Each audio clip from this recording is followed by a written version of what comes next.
And thank you, Jackson Brown.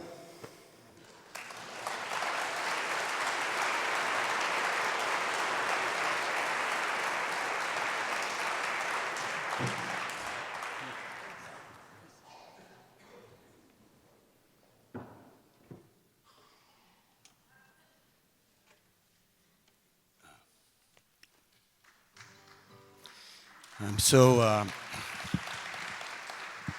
so glad to be here, to hear Blase eulogized, and to, in the words of a song I'm writing now, I came for inspiration. I came looking for grace. And I found my reflection in every open face. And he goes on to say, I want to see you holding out your light. I want to see you find your way. Beyond the sirens of the broken night, beyond the sickness of our day. And after all we've come to live with, I want to know if you're okay. I gotta think it's gonna be all right. It's just a little soon to say. I was introduced to Blase and Teresa by Haskell Wexler. Yeah.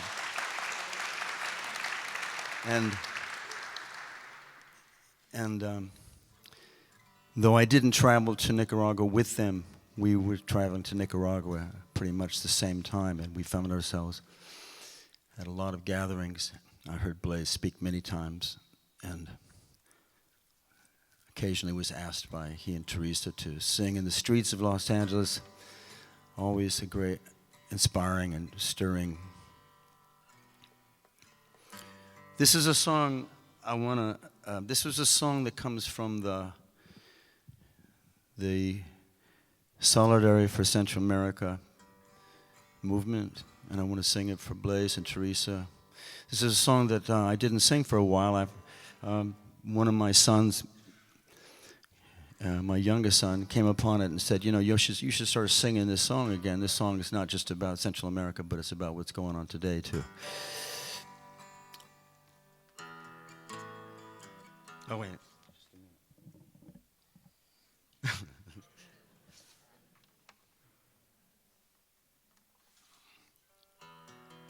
minute.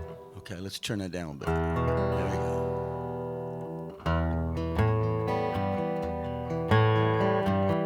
A little louder, little less. There you go.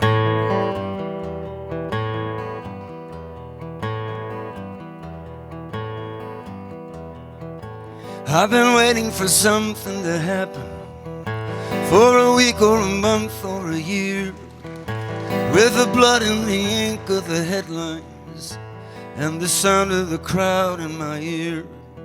You might ask what it takes to remember, when you know that you've seen it before, where a government lies to a people and a country is drifting to war. And there's a shadow on the faces of the men who send the guns to the wars that are fought in places where their business interest runs. On the radio, talk shows, and the TV, you hear one thing again and again, how the USA stands for freedom, and we come to the aid of a friend. But who are the ones that we call our friends?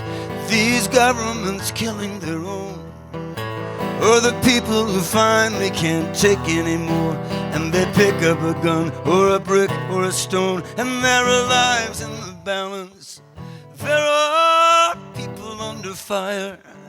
There are children at the cannons, and there is blood on the wire.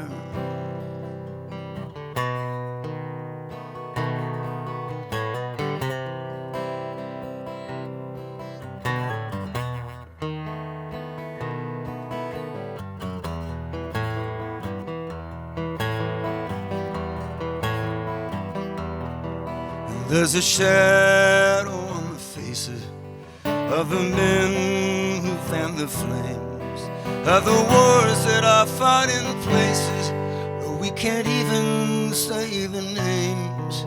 They sell us the president the same way they sell us our clothes and our cars. They sell us everything from youth to religion, the same time they sell us our wars. I wanna know who the men in the shadows are. I wanna hear somebody asking them why. They can be counted on to tell us who our enemies are, but they're never the ones to fight or die. And there are lives in the balance. There are people under fire. There are children at the cannons, and there is blood on the wire.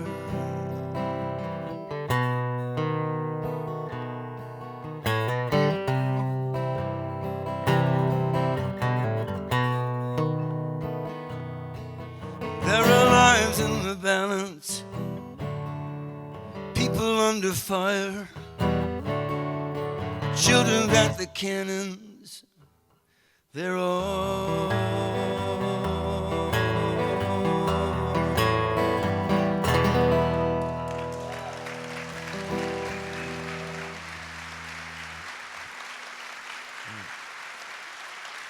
Thank you.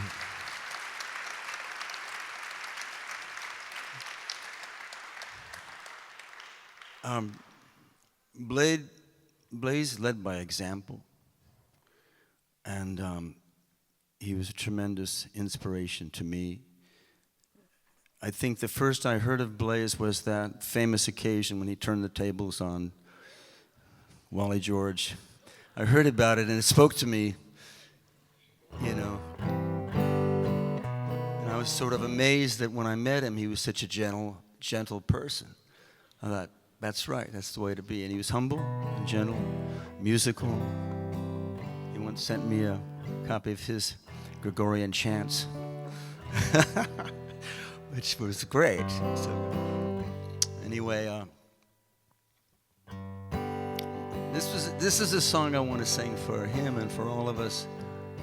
This was written by my good friend Steve Van Zandt, Little Steven from the E Street Band, or some of you might know him as Silvio Dante from the Soprano Crime Family. I learned this song at a time when I really needed a song that expressed my patriotism, the underlying quality, and all of my criticism of my country was my love for my country. And he had this song. And the river opens for the righteous, and the river opens for the righteous, and the river opens for the righteous, and the river opens for the righteous, and the river opens for the righteous. Someday I was walking with my brother, and he wondered what's on my mind. I said, what I believe in my soul ain't what I see with my eyes, and we can't turn our backs this time. I am a patriot, and I love my country, because my country is what I know. I wanna be with my family, the people who understand me. I've got nowhere else to go. And the river opens for the righteous, and the river opens for the righteous, and the river opens for the righteous someday. And I was talking with my sister, she looked so fine. I said, baby, what's on your mind? She said, I wanna run like the lion, released from the cages, released from the rages, burning in my heart tonight.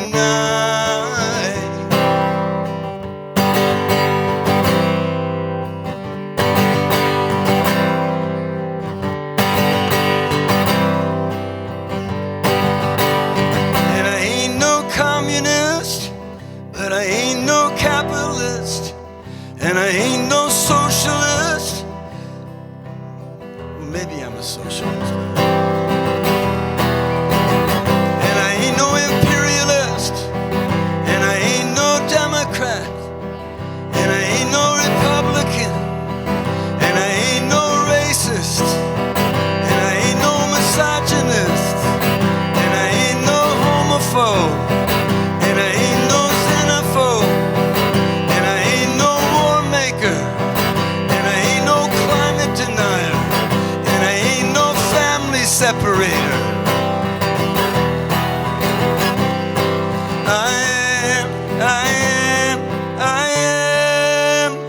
I am a patriot, and I love my country, because my country is what I know. I wanna be with my family, the people who understand me. I've got nowhere else to go. And the river opens for the righteous, and the river opens for the righteous, and the river opens for the righteous, and the river opens for the righteous, and the river opens for the righteous, and the river opens for the righteous someday.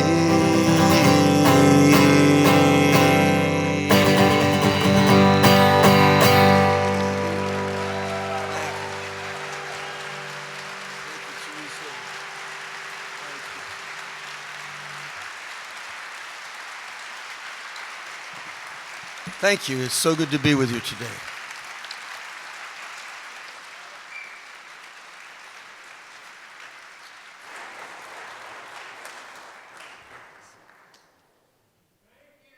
Nothing but my greatest heroes.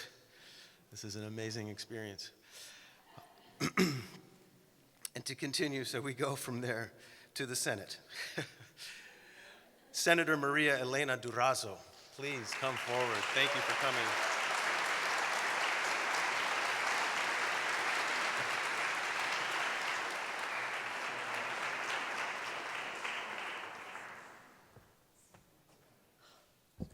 Hello? Yes.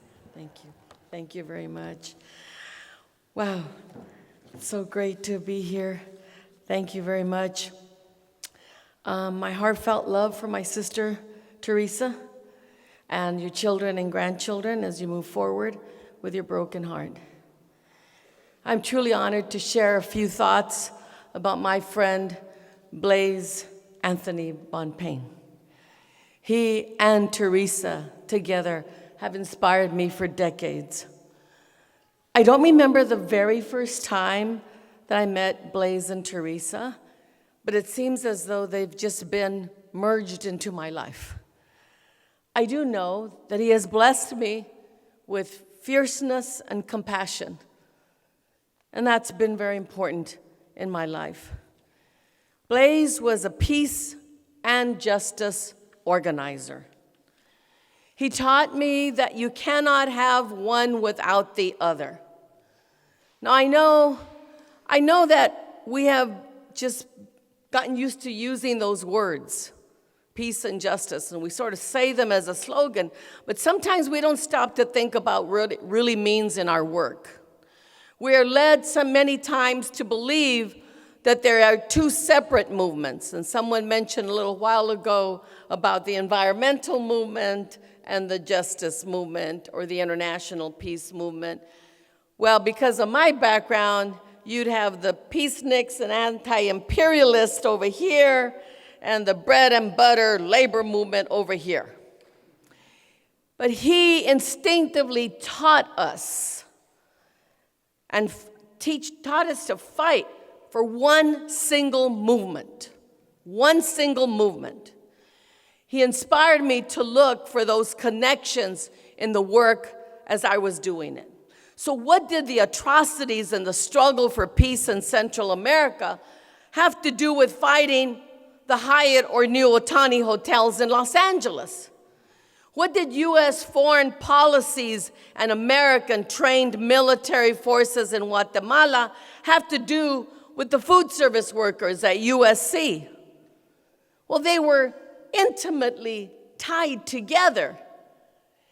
Blase inspired me to find those connections, to teach those connections to thousands of hotel housekeepers who were fighting for health insurance. Because the multinational corporations in Latin America seek greedy profits and will use physical and other forms of violence to make those profits. But there is also that kind of violence which is poverty and humiliation and inhumane treatment. And as organizers, we must do all we can to connect our movement, to connect the causes of that poverty and that violence to anywhere that we struggle in any part and every part of the world. We are one movement. We are one movement, and it is our responsibility to strengthen one movement and make it a single movement. Blase exemplified how to use the powerful tools and the science of nonviolence. He is a part of a small but mighty group of teachers who do that, like Reverend James Lawson, like Dolores Huerta, like Father Boyle, like Martin Sheen. There are a few in our generation who teach, who believe, who are the peacemakers. When I think of how our Mexicans and Central American housekeepers got arrested nonviolently on Century Boulevard and won over the police officers who put the cuffs on their wrists, that was Blase. When I remember a cook and her son locked in arms with Martin Sheen outside the office of a USC regent, that's Blase. Blase continues to, in each one of us who is here celebrating his life. I love to hear him laugh as much as I love to hear his anger about injustices in this world. My son Michael remembers the many dinners year after year after year of the Offices of the Americas and what we did to connect our movements.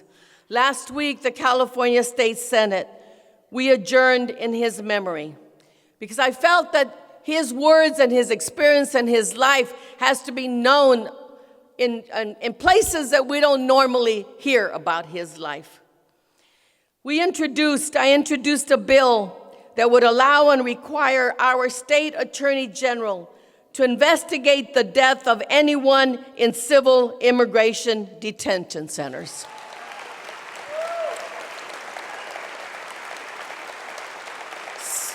Sisters and brothers, when 6 children die in the last 6 months in ICE custody and no one is held responsible, it is wrong. It is wrong. It is wrong, and we have to do something about it. And Blase helped make that connection between the children and the fathers and the mothers who are forced to leave because of violence and deep poverty in their home countries. They have to leave. They end up here. And then those children are dying in our country, in our detention centers. In memory of Blase's lifelong vows to peace and justice and nonviolence, I will work hard to get it to the governor's desk for his signature and name it the Blase Bonpane Law of California.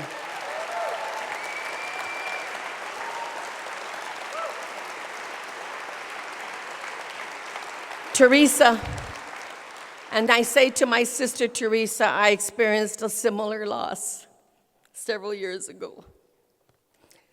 That broken piece of my heart still pains. But the laughter and the fun and the adventures and the love that Miguel and I lived have always helped me get through each day. Blase is in you forever. Don't mourn. Organize. Sí se puede.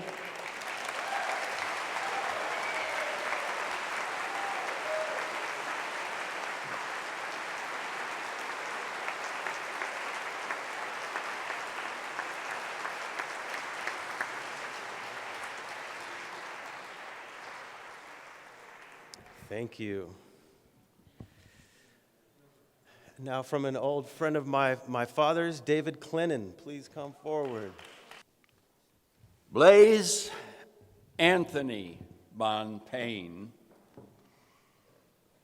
I'll always be grateful to Blase for single-handedly leading a delegation of 35 North American individuals to revolutionary Nicaragua in 1982, a couple of years after the Sandinistas overthrew the Somoza dictatorship. 35 individuals of very disparate faiths and political orientations and emotional temperaments and economic backgrounds and food preferences and varied expectations of bathroom and sleeping accommodations in a third world country.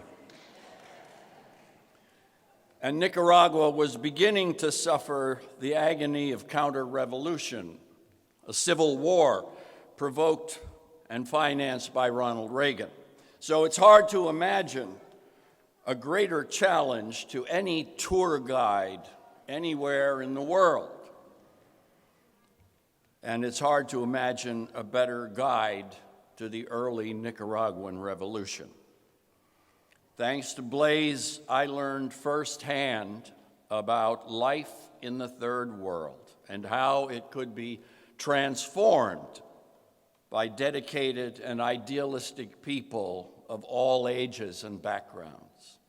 The journey to the capital, Managua, and to distant rural areas of Nicaragua, which had recently been terrorized by Contra rebels, was more than educational. Blase transformed my perception of life in the Western Hemisphere. I will never forget the experience, like Alice's in Through the Looking Glass, that experience of leaving the United States and entering the revolutionary Nicaraguan reality, and then returning to the mother country and perceiving it with a difference that was almost as intense and shocking as a psychedelic hallucination. 37 years later, Blase's odometer had hit 200,000 miles, and he had blown past it, and that well-used chassis was breaking down. Fortunately, the formidable organizer, Teresa Killeen Bonpane, Fortunately, Teresa had assembled a list of friends who could be called upon to lend assistance. Sometimes we were just asked to sign up for a certain time and drop in and keep Blase company at home. Teresa was highly skilled in spreading the burdens and responsibilities among the friends. And if one helper was not available, she would call the next person on the list. And so it was that on April 7th, Teresa asked me to drive her from Santa Monica to the Kaiser Hospital in Hollywood, where Blase was waiting to have a pacemaker implanted. Among other problems, his limbs were swollen with edema. When Blase Martin Bonpane arrived shortly after, I was busy asking Blase Anthony all sorts of questions about his activist life with Teresa and about the state of the world. Blase Martin had come to make notes for an obituary that he and Blase and Teresa were writing together. But Blase Martin didn't get very far because his father was so busy answering my questions. So after a while, Blase Martin put aside his writing pad and removed a small tin from his bag.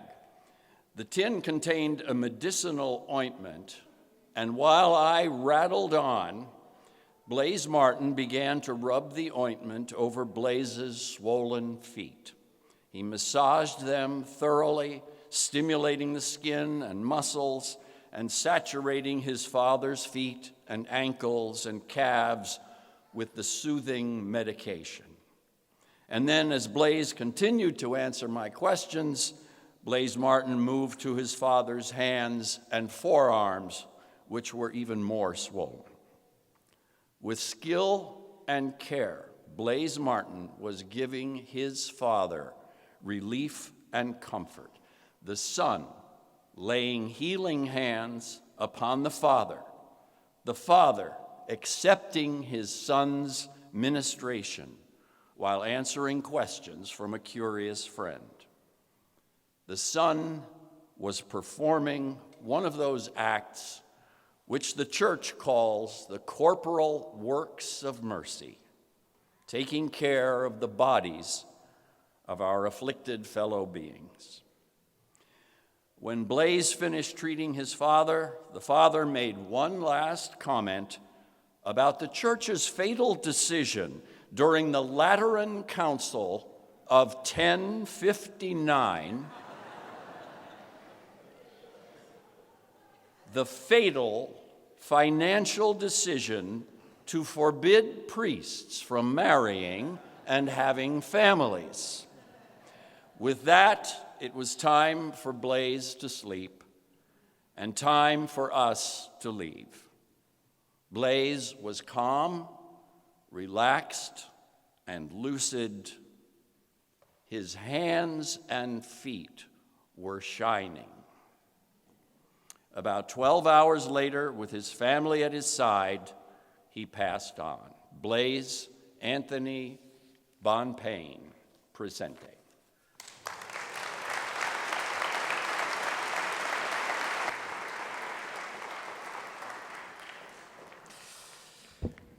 Thank you, David. My God, this just keeps getting better.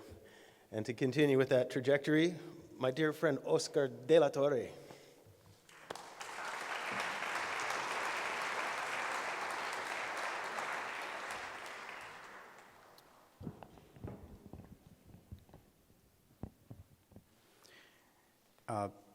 It's truly a pleasure to be here and to share the stage with people who have made a lifetime commitment to advancing these great ideals of justice.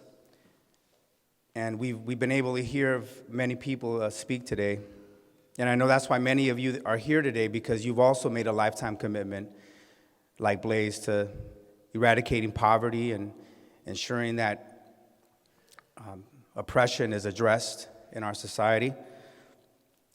The first time I heard of Blase Bonpane, actually, we both ran against each other for student body president at Santa Monica High. And I remember hearing Blase speak, and I was always very impressed with Blase because he talked about things that, as a young Chicano growing up, I heard about, but I didn't really know much about. He was much more well-versed. And then later on, I realized it was because of his mother Teresa and Blase, who instilled all these great values about caring for people throughout the Americas. Blase Bonpane was a true American in the true sense of the word, not just North American, but Central American, South American. He cared deeply about injustice in the Americas. Some of his last words to me, when I visited at the hospital, he grabbed my hand and he looked, I think, towards Teresa, and he said, "Do you know how many people this young man has helped?" Or he said something along like, "Do you know how many youth he has helped?" I run a youth center, the Pico Youth and Family Center in Santa Monica. Thank you. And I remember holding his hand, and I told him, "Have no fear." And I told him that he had made a great impact in my life, inspired me to do a lot of what I do and to commit myself more fully to this work. And tears came down his eyes, and I know that he know what that meant. Weeks before, I ran into him, and I I told him, I said, hey, I miss seeing you at Station 26. I go jogging every once in a while, and I'd see him walking, and he kept a really good pace. And he said to me, he said, I haven't been there in 6 months. And he said, that's my therapy. And I understand that word therapy, as many of you understand, that the struggle for social justice, to combat inequality in our society, the leaders, the people that take on these issues, they experience a lot of blowback, a lot of pushback from the system. So there's a lot of sacrifice that people make, from the death threats to the marginalization to the blacklisting. There's a lot of sacrifice that people in the movement make. And Blase made those sacrifices. Teresa has made those sacrifices. The whole family, Colleen and Blase, and everyone has made those sacrifices. Blase was an author as well, aside from many things that people have said today of what he was. He was also someone who loved to read and write, and he wrote many books. He gave me the books that he wrote, but he didn't give them me all at once. You know, he had them there, but he would give them to me every once in a while, I guess. And you know, the first one was Guerrillas of Peace, which I learned about his work in Central America and the dangers that he faced, and the courage and the commitment that it takes to keep on keeping on in the face of that type of injustice. Truly inspiring. The last book he gave me, it was funny because, talking to him, I said, we need a third party. We should call it the New Majority Party, and I was so inspired, I thought I had come up with a brilliant idea, this new majority thing.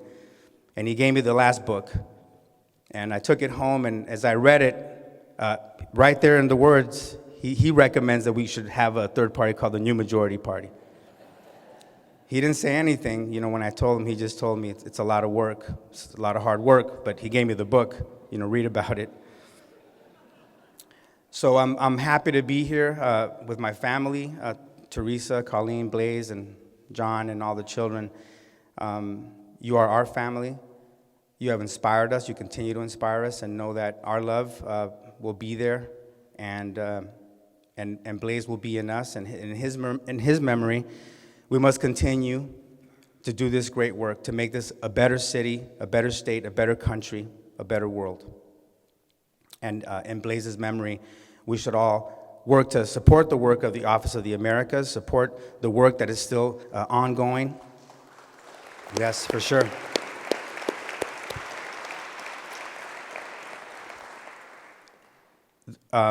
Before he passed on, I took him to the beach, because he said the beach was therapy. And when we went to the beach that day, there was a display of dolphins. I mean, an amazing show.